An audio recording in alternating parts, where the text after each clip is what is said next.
This was a hot topic the last few years, right? For some Yeah, specific especially purposes. the last two. Yeah. One of the most recent changes in a legal game was the pursuit of exotics. Can you shoot exotics on public land? Can Or now. you can now. Yeah. What's going on, everybody? Welcome back to this week's episode of the Texas Public Podcast. We've got a lot of questions here lately, and the theme of this podcast is kind of like asking you shall receive. So we get a lot of questions and messages about the topics we're going to cover today. So thank you so much for stopping and checking out the video. If you're listening, thank you for checking out the audio versions as well. But go over and check out the video versions on the YouTube channel that we're posting. Trying to improve every single episode and make it a lot of fun for you guys, because it's fun for us, and it's fun for us to be able to see the people we're talking to. Got some really cool interviews coming up as well. So hope you enjoyed today's content, because it's a lot of good information. And also, drop us a bunch of questions. We'll cover that at the end. But without further ado, sitting here with my brother from the Pines. I referred to him that earlier this week, and I kind of liked it. So, Rudy, what's going on, dude? What's up, brother? I'm doing good, man. Getting some rain over there, huh? Yeah, man, we just got a pretty good little wash. I mean, it's nice. It's gonna be a good year. Good Yeah. acorns, good green greenery out there. It's thick. Yeah, man. I went and scouted this weekend, and Reagan was out too, and man, everything is just lush. Like, my socks and pants were wet just from the dew and the moisture, but dude, it is green everywhere. There's no shortage of water, that's for sure. So, but it's going to bode well for a good year, I think. It's similar to the year we had last year. We talked about that, about some of the deer we shot and other people shot. Man, fat Big layers bodies. were good. Does are doing good. Does seem to be doing good this year too, this spring. Yep. Yeah, I went up to the hill country within the past week, and I saw one doe. I forgot to send this to y'all. I saw one doe with triplets. It's like, no wonder they got so many dang deer up there, dude. Like, walking around with 3 little minis. They all looked great, The doe looked like she was sucked dry. But I mean, I could only imagine. yeah, but I think I sent y'all a couple. I saw like 13 deer within a matter of like 15 minutes across just different scenes, and like 10 of them were fawns, because it was like every single doe had twins and that one doe had triplets. And I was like, golly, dude. And I don't, I see doe. Of course, we don't see them like that all the time around here, but it's always cool to see when doe drops those twins, especially if they're little twin bucks. Now we're getting somewhere, right? So, Right. but man, what's your thoughts on the video today? I bet you get a lot of questions about this. So, All the time. Man, I just get questions, where do you park? What's legal? What's not legal? Is this legal? Is that legal? Can I do this? Can I do that? yep. And let's be real, man. Like we've learned just looking and talking in the 30 minutes before this that the laws are very contradicting, and it's very confusing, and it can be very confusing, even though they're in the book, they're online, they're at your fingertips. It's not very clear because the verbiage is different in a couple different places. So I think it makes it very hard for people, and hopefully this is going to ease that learning curve and the do's and don'ts and what's right and what's wrong. Yeah. And we will preface this by saying you should always take advantage of the specific, unit area that you're hunting to research that specific area and those subject matter experts, which we are not on every single unit. We probably are on a few, but we're not going to cover those specifically, right? Because there's a whole slew of across this awesome state of different types of hunting areas. But or look up your local game warden or send them a direct message, But we're going to cover some of the basics. So you came here for the title of this video, right? Which is they're going to stick with 5, and we might expand. We might do some more in the future. So, but your top 5, laws and regulations, so to speak, to hunting public land in Texas. And to Rudy's point, there's a lot of open areas for interpretation. I really hate to tell you that up front, but it's kind of true. And what I have found in researching even some of these basic topics is, a big, huge swath of the public land in Texas is national forest, which comes from the federal level, right? So what I found is some of these policies, you track them back, they go all the way up to the, like the .gov level, because those are the blanket policies that govern the national forest lands. No different than a national forest that exists in Alabama or Georgia or Tennessee, right? It's like some of these blanket statements, that's the root. They come from CFRs, Code of Federal Regulations, 1922.56. Like, they're way up there. They're not made right here in the local office, you know? So we're going to include links to all that in the descriptions below. So do some research outside of even reading your public handbook, which is always a good idea. It's a big book, but keep it in the bathroom, wherever you can sit down and get some reading time, right? So, but I think we'll at least give people a head start, and we'll discuss some of the stuff that gets asked every year. I don't want to say they're easy to pick apart, but we can maybe clarify a few things, right? And if we say something you don't agree with or you think we're wrong on, that's cool too. But we'll include all the links, you know, to the reference areas down below, and hope you enjoy it, and hope this gives you a little bit more confidence in what you're doing, helps clarify a few things, because that's what we're here to want to do for you. Share the intel, share the knowledge, and kind of help you give a leg up. It gives us a chance to talk a little hunting in the same way, right? Yep. So I think we'll go with the number one, and we're kind of going from a high level down to the basic level, right? So the number one, your hunting license and permits when it comes to public land. I'm going to read to you the specific text, just so you know. And we're not just going to sit here in layman's terms, right? And we're not backwoods rating it. But you know you got to have a license, right? But specifically, all hunters, regardless of age or residency, must possess a valid Texas hunting license to hunt on public land.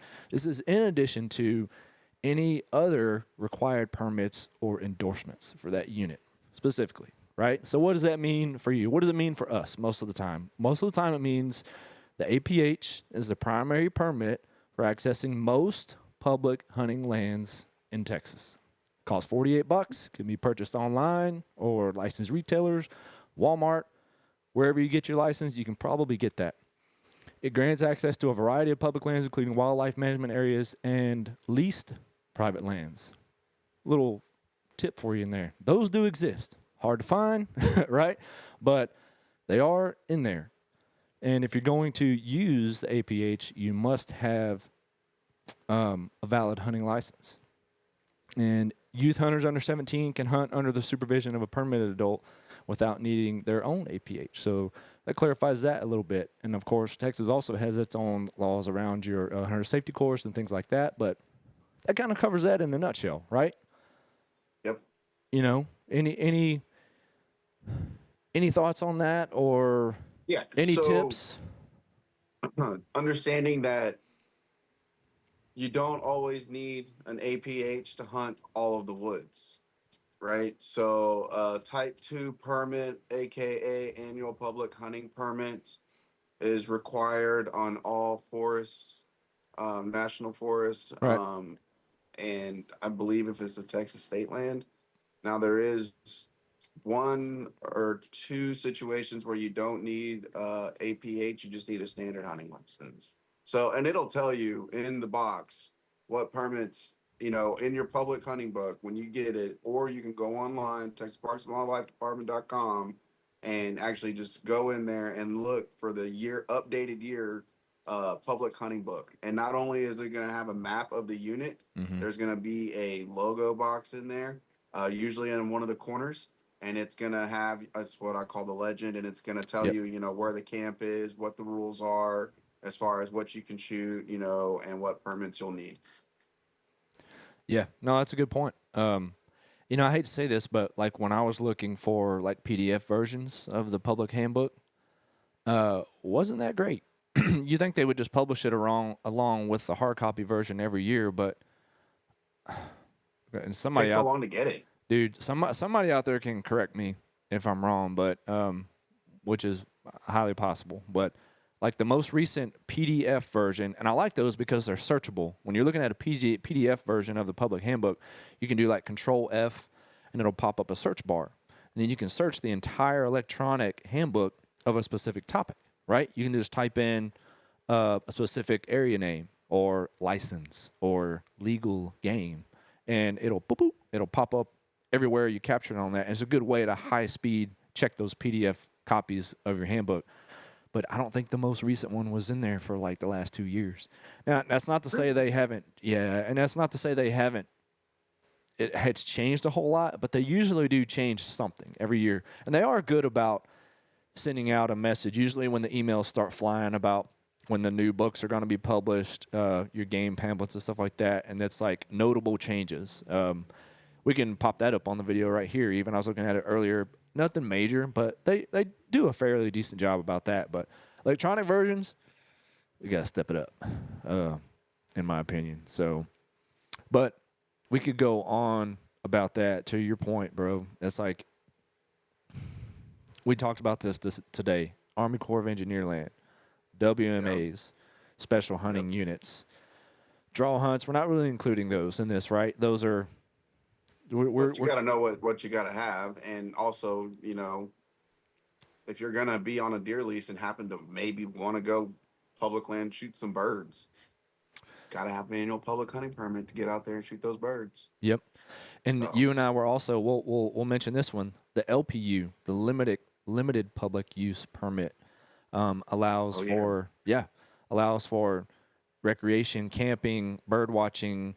It's tied to fishing, but then there's some areas that you don't need that to fish. But I'm telling you, check the links because it was mentioned in a specific WMA.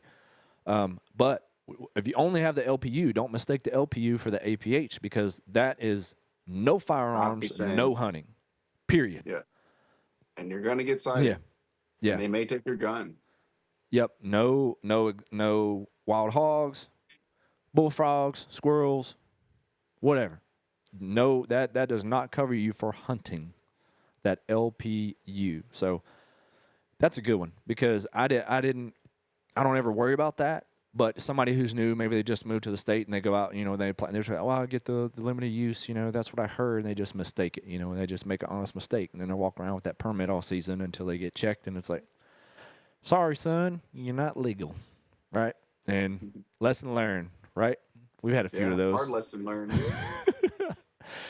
You get a few of those over the years if you spend enough time out there. I've gotten a couple of those over my lifetime.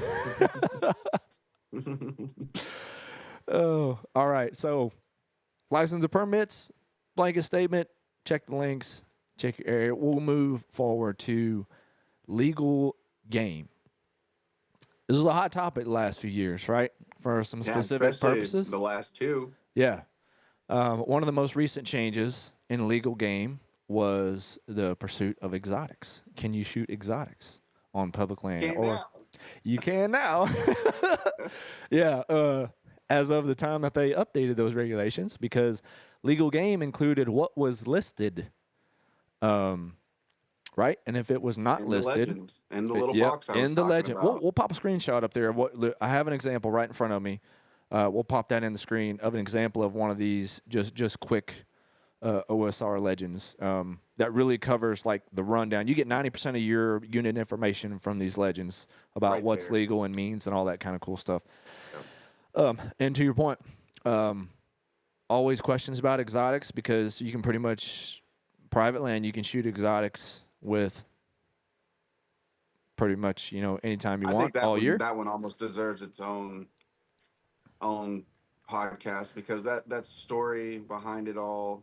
Yeah. Regardless, it was a very interesting story. A lot of being able to shoot them is cool. You know, I mean, we always thought in Texas that you could shoot an exotic because you can if you got property and someone's elk walks into your yard. That's right. As long as it's not branded or tagged, as long as it doesn't have that, you can legally shoot it. Yep. And I think a lot of people transpose that over to the public lands and national forests just because they thought it was an overarching law and regulation, but that was not true. And we all know in Texas that high fence hunting and these high fence game ranch animals, exotics, anything that's not native to Texas, it can be an elk, it can be an axis, it can be black buck, fallow. I mean, there's so many things. An ostrich, a zebra. Mm-hmm. I mean, we've seen these things on public land. I mean, not all of those, but we've seen a zebra. I know that. Yeah. We've seen stags. We've seen axis. We've seen aoudad. And there's just high fences all over the place. And when these big trees fall on these high fences, those animals tend to get out. Yeah. And it's just unfortunate that our mentality is, hey, if I see this, I'm gonna shoot it. I'm okay with it because I've got one. But at the end of the day, like, I was gonna shoot one when it was illegal, and if I would have posted it, we I had no idea. You know, Yeah. and even the law at the time, when this all happened, the game warden thought it was legal, and it wasn't until a month and a half after I was putting in a hunt on these things that, oh man, you can't kill them. It's not in the box. I'm like, what do you mean? Yeah, on public Yep. land, it has to be in the box in order for you to kill it. And I'm like, so I get on a little book and I open it up, and I'm like, sure, dang enough, and it doesn't say anything about exotics. Yep. So Now, with that said, for anybody who's new to Texas or new to the public land hunting scene, I would not recommend you go out on a quest to seek out exotics on public land. Because if that is your goal, you will collect a lot of dust sitting in that tree stand or on the ground waiting for something to pop out. Tons of pigs. Yeah, yeah. Those are considered exotic. Yeah, Tons hey, of pigs. yeah, you want to have at it, dude. Blow them up, dynamite. No, I'm just kidding. Don't do that. But yeah, Legal means. It legal will tell you means. what the legal means out of take an animal out there. Yep. But if you're gonna go sit on some public land somewhere and hoping an elk or an axis comes by or a big all dad, probably not gonna be time well spent. I'll just warn you. Anytime, I don't know, we're getting off track, but anytime something gets out, usually word spreads fast and that thing dies quick. Yeah, that ain't no lie. But it's funny to see in the regulations because they have to mention it because that's a scenario. That's very possible in Texas. That's why Texas is so beautiful. Anything could happen. Last year, somebody had an animal confiscated, their gear confiscated, had to go to court for shooting an exotic on public land, and it was all over the place. And I'm very familiar with the story. But yeah, it's just, don't be that guy. Know what you can shoot when you get out there. Make sure you read that legend and know how you can shoot it. Because not everywhere is going to allow a bow. Not everywhere is going to allow a rifle. And not everywhere is going to allow a whitetail. So different units, different means and methods and game. So. Yep. So, legal game. We'll give you a blanket example. First of all, make sure it's listed. That is your goal. 100%. So, legal game, deer, hogs, exotics, game birds, predators, and fur bearers. So, yeah, example of legal game from the legend. Feral hog and exotic animals listed as legal game. Open year-round, no bag limit, all legal firearms, air guns, arrow guns, archery equipment may be used. Waterfowl, list your zones, woodcock, all kinds of good stuff in there. Dove, squirrel, rabbits, hares, fur bears, predators, bullfrogs, fishing, trapping. Fur bears and predators only. Use of horses allowed year-round. Only hunters are required to possess the APH permit. Just the end of the line note there. But an example, that box is going to tell you what your legal game is. So it's going to look different, but that's the way it's listed. And like I said, we'll pop that example up there too. And like we mentioned, bag limits goes along with the legal game, so make sure you check that. We're not going to go over specific bag limits because they're different. They're different everywhere. They're different 100 miles this way, 100 miles this way, depending on unit-specific stuff. Great point Rudy just made. So any other thoughts?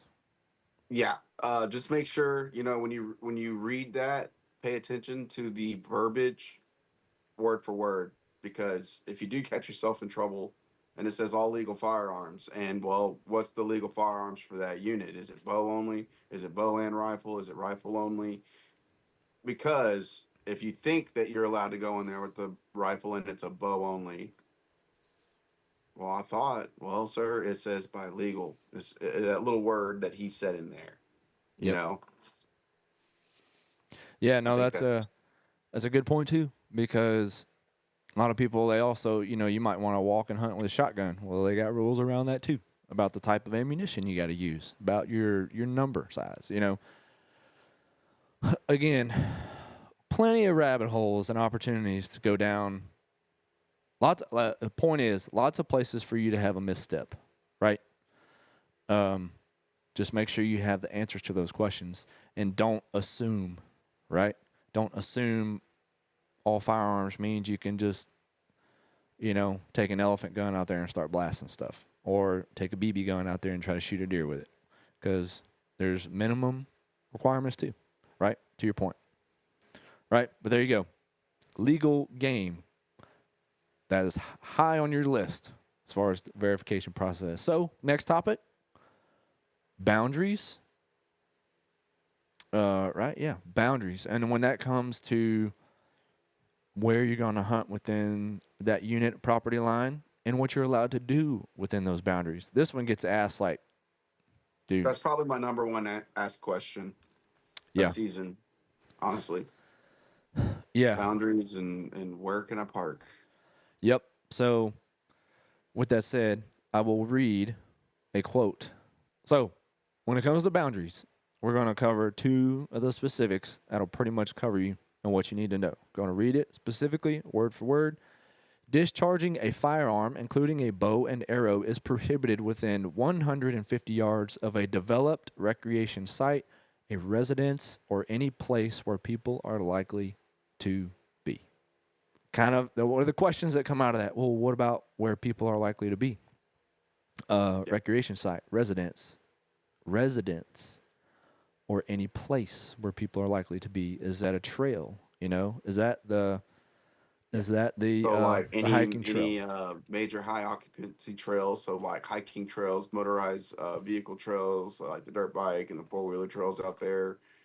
Um, and then that's the key part. You said residency, so that's the problem. That's probably the number one problem that I see. Um, Most people when they're hunting property lines and stuff, and I'm just something we know it's no secret. A lot of you guys will go on there, find feeders, and then try to find, the trails coming to those feeders from public land to private. It's the oldest trick in the book. You ain't doing nothing special. But how close to that property line can you be? And knowing, like, if there's a house on a 1 acre parcel and he's got a feeder in his backyard, you have to be 150 yards away from it. Yep. Now, you've got a farm, and in the back corner of the farm, he's got a stand and a feeder back there. You're not necessarily next to a resident area. Yeah. Now, you're next to someone's property, Yep. but you're not in their resident area. And that's a different set of rules there, because you only have to be, I want to say it's 150 feet, not 150 yards. So 75 yards to 150 yards. Yeah. So I'll read the second half of that. This is what you're getting to. Hunting blinds, gear, and equipment. This is from the restriction section of the regulations. Constructing or placing a hunting blind, stand, or tower or platform within 50 yards of any designated road, marked unit, boundary, or designated campsite. So, to Rudy's point, you've got private all over Texas, scattered, sprinkled in a lot of the public lands, right? Especially national forests. You've got stuff that's landlocked. You got stuff that people don't live on, but there are boundaries. There are boundaries. You cannot set up. That's the best way I can describe this specific regulation. You can't set up for a hunting spot. Within 50 yards of the boundary. Yeah. So that's why I say 75. Give yourself that buffer. Yeah. You don't need to be within 100 yards of the fence line, dudes. They're I gonna pass you. I tell They gotta people go that way. and people give me crap because they think I'm misquoting the rules and the regulations, but I'm not. What I tell people is like, man, stay 150 yards away and you're good. Every situation, Yeah. right? You are good. And I've been told, if everybody did that, you'd be limiting how much public land you actually have to hunt. Yeah, theoretically you are. And not everybody can walk 150 yards in the freaking woods. I get it. Yeah. But that's just the law, man. It's just the rules, and it's a good rule of thumb to be safe. Yeah, but if you are going to set up close to a boundary line because it's way in the back of a piece, it's amongst this big block of timber, there's no residency, there's no living residents present on the property, Again, it's sort of interpretable, but if there's no residents there, there's no evidence of people there frequenting it. That's why I don't leave it open I stay 150 away.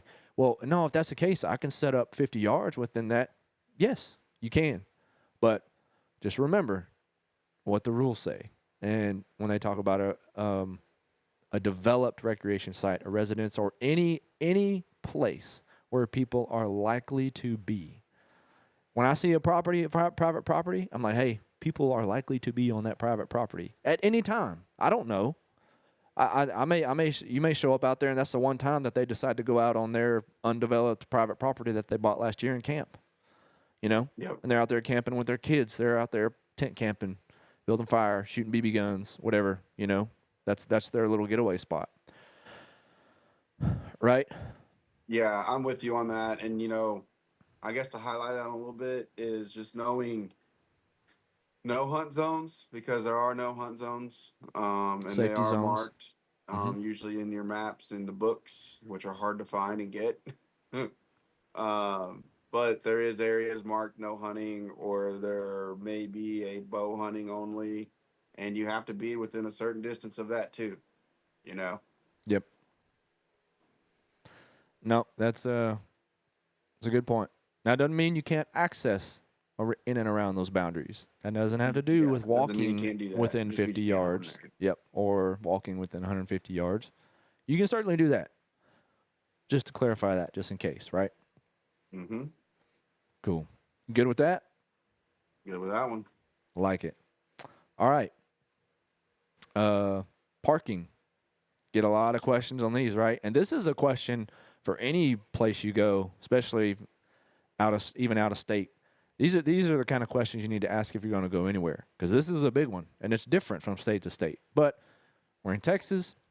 We're going to cover some of the Texas specifics, right? And we're just talking about broad regulations, mostly towards like national forests and stuff like that, right? So in Texas, parking on public lands is governed by a mix of state laws and local regulations.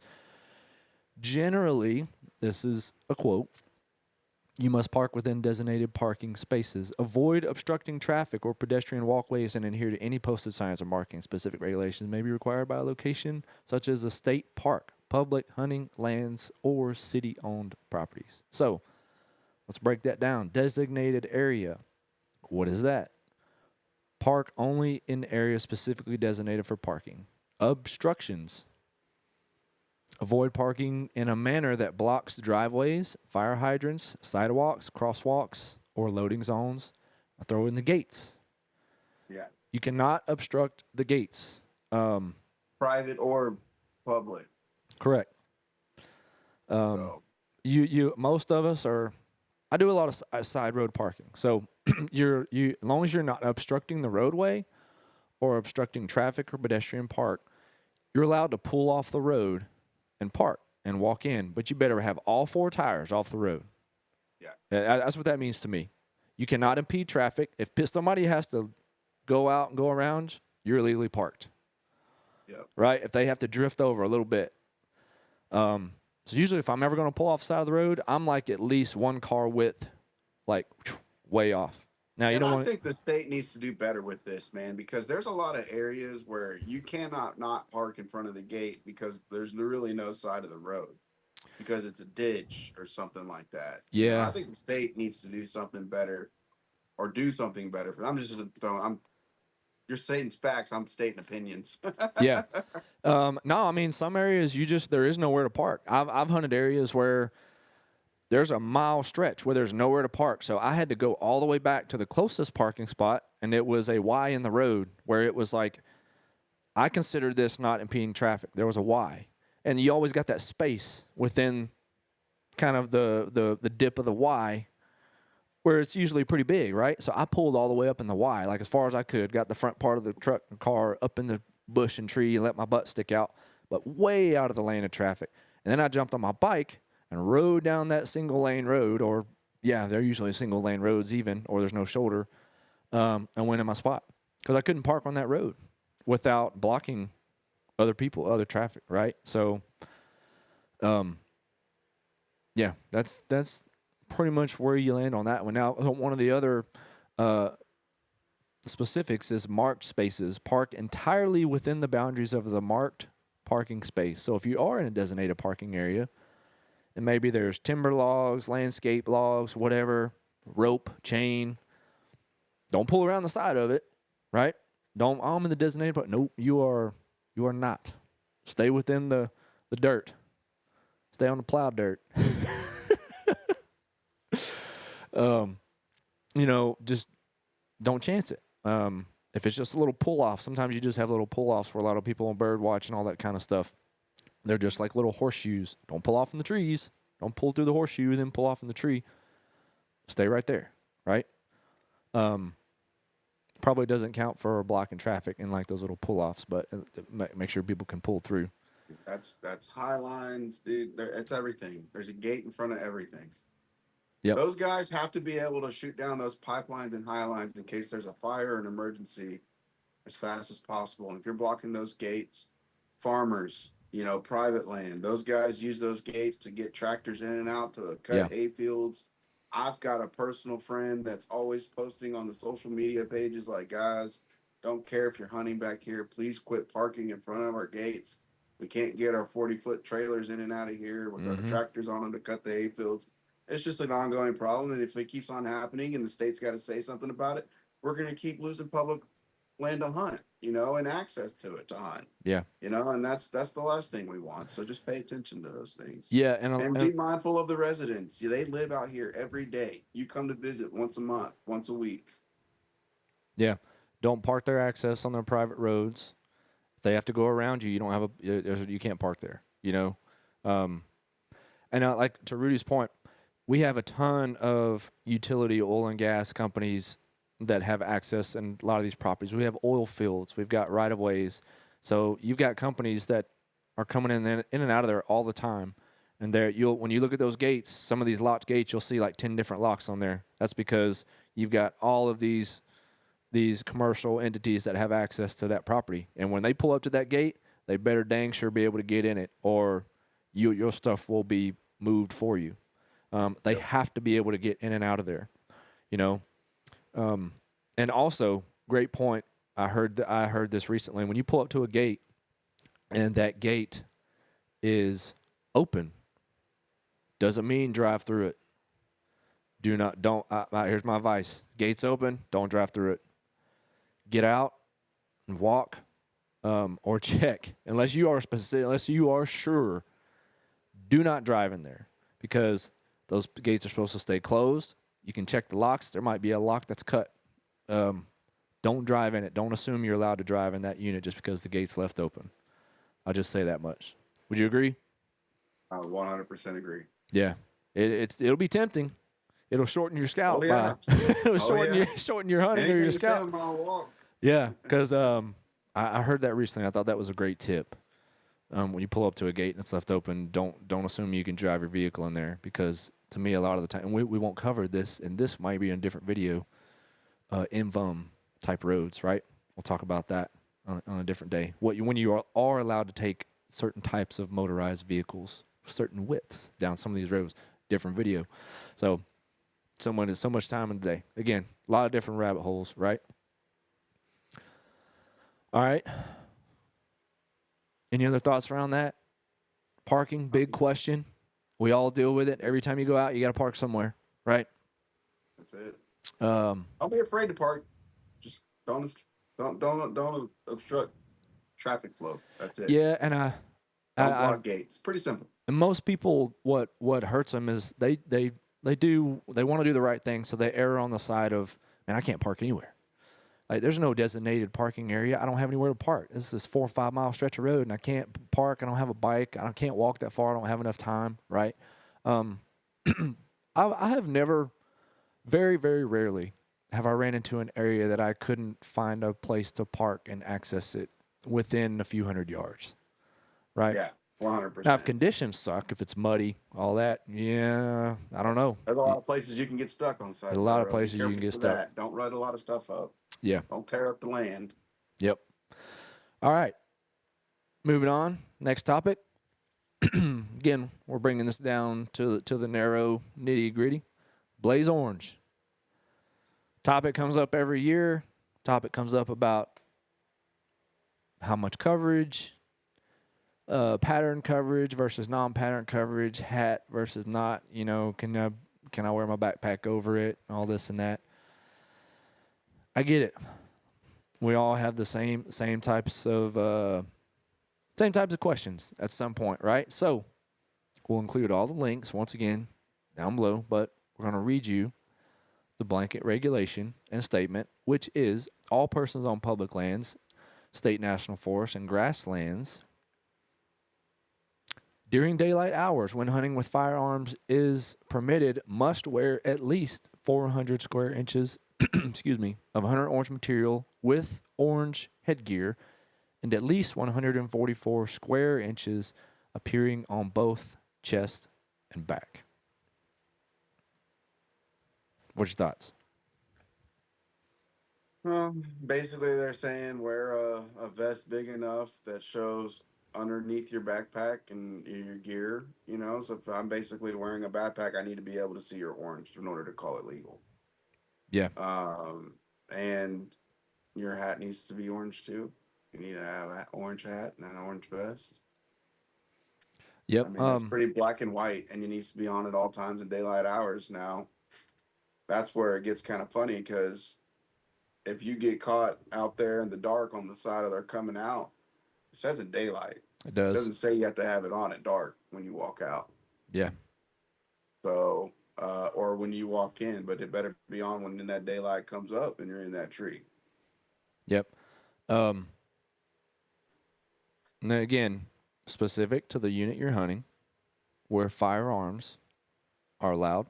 So if you're looking at an archery area, there might be something different, right? That's right. So there are some only archery areas, archery only. Yep. And units. We're not going to get into those specifics. Nope. Again, another rabbit hole. This Yep. keeps you compliant and safe, most importantly, right? Now we'll read some of the exemptions. Some of the exemptions from known persons hunting turkey, migratory birds, alligators, or desert bighorn sheep. Can alligators see orange or something? I have no idea. I was just messing around. Yeah, who knows, man? Persons within the enclosed passenger compartment of a motor vehicle or persons within a designated campground, designated vehicle parking area, designated boat launching facility, or department check station. So if you're kind of in the parking spot, you're at the truck, you're passing, you got somebody. Yeah, you got somebody sitting in the truck. They ain't gotta have their orange on, not yet, right? Right. Fair enough. So like the pattern thing, I see it every year. I mean, they sell them. There's orange vests, hunting vests that have like the black, tree design on it, or the caps that have, the little bit of camo breakup, the orange hats with the camo breakup in it. Heck, I wear one sitting up here on the wall. That's my public land hunting hat 100% of the time. And it does have a breakup camera because that is legal and you can have a hat with a pattern on it. That's perfectly fine, but it is not legal to wear a hunter's vest because of why? You're impeding with that 400 inches of visibility and 126 inches or whatever, 120 inches on each side, or 140. 144 square inches appearing on. I gotta have that extra 4 inches. Jesus. On both chest and back. That's crazy. So. Yep. And that being said, you might want to get, one of those rain flies that are orange, waterproof rain flies that go over your bag. And that way, if you're not able to see your vest clearly, you can put that over your backpack and you can see that. Because once you're in the tree, that fly can come off and it can go back in your bag, and you're wearing your vest in the tree. Yep. So, and we covered legal game, license and permits, boundaries. What's the one I keep missing? The parking and the Ornge. That's the 5. So that is in a nutshell, get you in the woods type of criteria, right? We'll include all these links in the description, in the video, and in the audio podcast, in the audio versions, just so you have it. But a lot of ifs, ands, and buts in there in this when you're looking across the whole state, right? So follow these links. More specifically, look up your specific hunting units. Even the National Forest, they're not all the same. Some are designated WMAs. They have their own unit numbers. They're a little bit different. Bag limits are different one to the other. Legal, the type legal bucks limits are different from one to the other. We can talk about all that. I think we'll probably need to do another video with another 5. There's plenty of opportunity for that, right? Oh yeah. Yeah, I mean, We it's could have got so lost in an hour-long tangent on each subject. yeah. But there's tons of questions out here, and the people, I understand it's intimidating when you're coming into Texas, or you're finally, trying to work up the courage to go out and finally tackle some public land in Texas and in East Texas, or wherever you may be, and it's a whole lot to take in. I 100% remember what that felt like. It's overwhelming. You're scared to screw up, so you never go. Right? If you don't have somebody to help guide you, you don't have somebody to reach out to, or you're just, you're not comfortable reaching out and talking to people specifically, and you don't want to mess up, right? So you're just like, man, I'm scared of screwing up, so I don't go. And you got the people on the other side of the spectrum, they just go because they just think they're not going to get caught, right? Don't be that guy. Do your homework. It's your job to know the rules and regulations, right? That's just the way it is. That is the responsible, that is the responsible hunter Texas way to be a woodsman. And when you're accessing some of these lands, you have privilege. You have the privilege to them, so honor the privilege and do the right thing. Make sure you know what you're doing before you walk in there. Always ask. Send us a message and ask. We'll help you do the research. We'll help try to answer any questions we have. We still have questions ourselves when we're looking at all over the place, all these different areas, that you may even want to draw hunt for. You got to look. Don't assume they're the same as where you hunt, or don't assume one National Forest unit is the same as the other, because they're not. They're absolutely not. They're absolutely not. That's just the truth. We don't want you to be afraid to get out there and do your thing. This is to help get over that fear of I don't know what to do. So just get out there in those woods and do a little bit of reading. It's going to take a little bit of reading to know what's right or wrong. It does. And this is like the cheat sheet version, right? That's what we're trying to give you. We're trying to give you a cheat sheet version where somebody can tell it to you, save you a little bit of time. You can learn a lot right here on your drive to work. That's the beauty of this type of content, and that's what we hope we're providing you. But go out and verify these. Use the links we're going to provide. Dig a little deeper, because, like I said, you can go all the way up to the CFR level, where you're looking at literally codes of federal regulations when it comes to hunting requirements that trickle down to the state and local level, and then the local municipalities have their own influence, have their own parking rules, the whole 9 yards. It can be a slippery slope if you don't do your homework. So, but hopefully this gets you there. This will pretty much get you in most places, specifically like national forest lands. So hopefully these links will help you and give you a head start. And I want to do another one of these videos, man, because we get a lot of questions around it, and we'll pick apart these. We can. I think there's a lot of opportunity there. Would you agree? Absolutely, 100%. Like I said, we can go on this and each individual subject for a long time. Yeah, so. Yeah. Well, I think we pretty much covered everything we wanted to cover. No thoughts. Excited. I've had so much going on these last couple of weeks. It's been a lot. Looking forward to the future guests. Looking forward to everything going in the direction it's been going, man. It's been a fun off season, and I'm so ready for it to get going. Yeah, man. And our guests, we've been working really hard and putting ourselves out there to trying to find some real, deep-rooted Texas killers, to not say it any other way. They're hard to find, man. I don't know. Sometimes they're hard to find. We've got an interview set up next week, a guest next week. It's going to be a banger, dude. I'm so excited to talk to him. Killed a lot of public land bucks, a lot of good ones.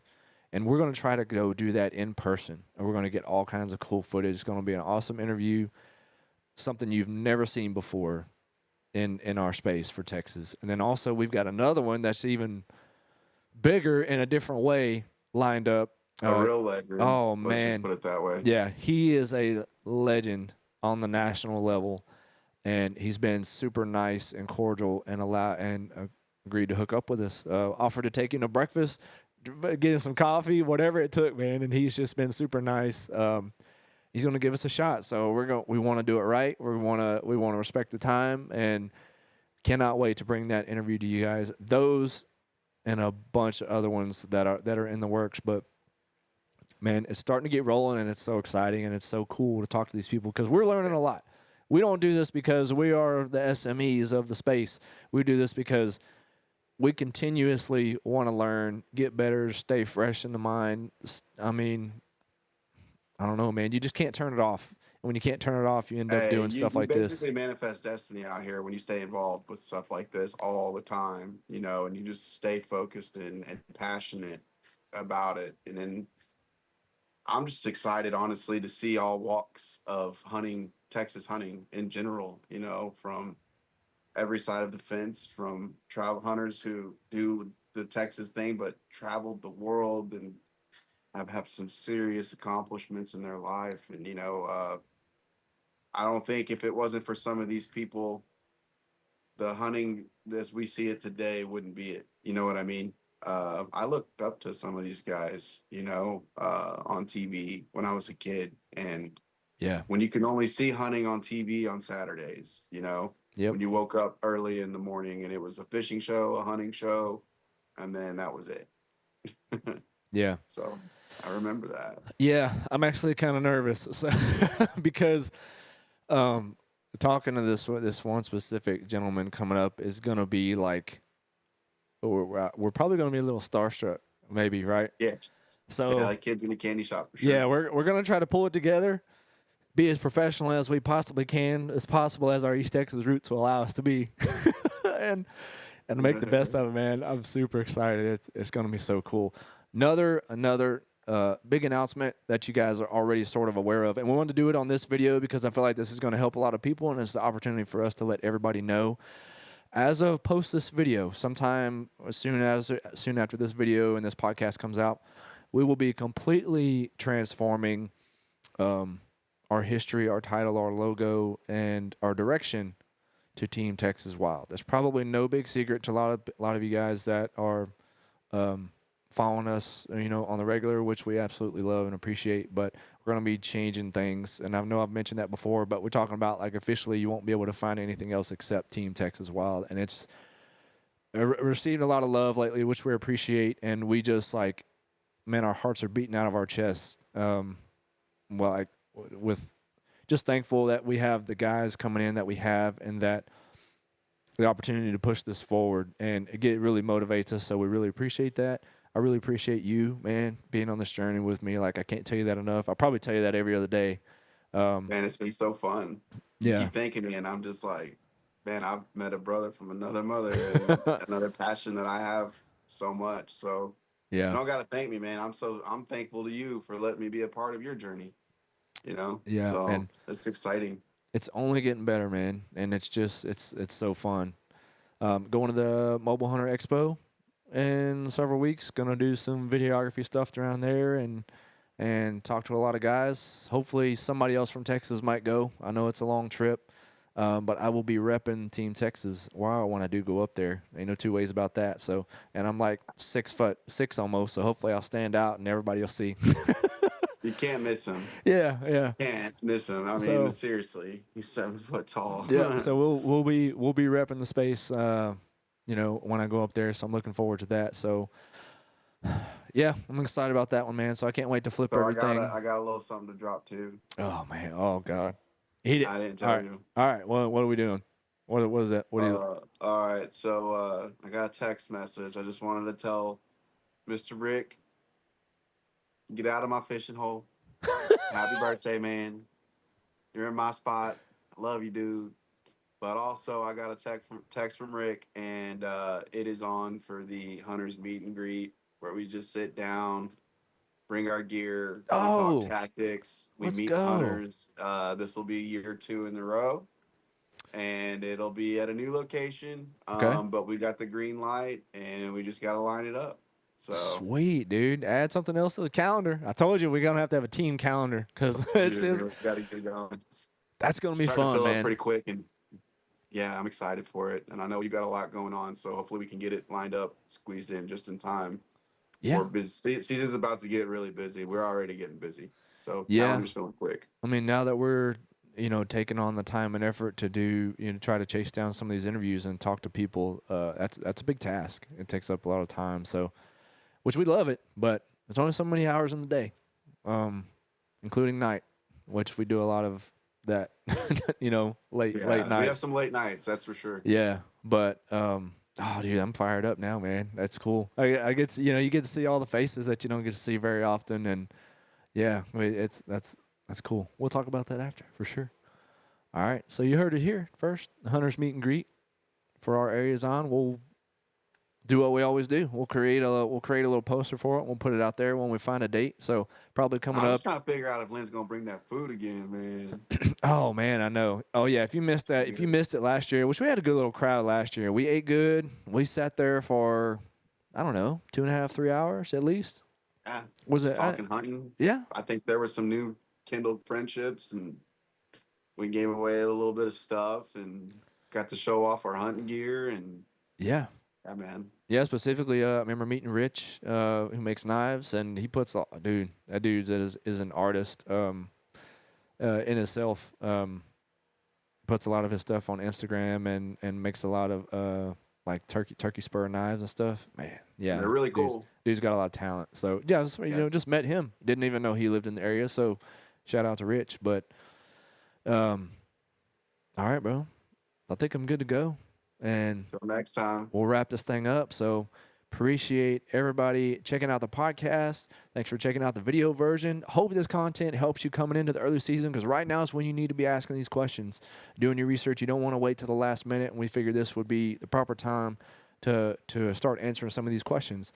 And hopefully that helps you guys be a little less intimidated and more informed. But ultimately, that's the ultimate goal, right? So hope you enjoyed the audio version of the podcast and the video version. Drop us a comment down below if you have any other questions, any other explanations that you want to provide. We'll probably get a couple of comments, we'll spark some good conversation and feedback probably. But again, as long as it leads towards helping somebody, let's do it. So drop it. And if you hunt a specific area across Texas and there's a unique regulation or rule about it, drop it down below in the comments so we can all learn a little bit, something that's outside of our area. If you're up in the Cato grasslands, you're in, you're just wherever you're at, units you've hunted before that are something specific that is hard to understand or find, drop that down below so we can all kind of pick up a piece of information off of it. We'll learn something, right? I know that. that's right. So do us a big favor and drop that down for everybody to see,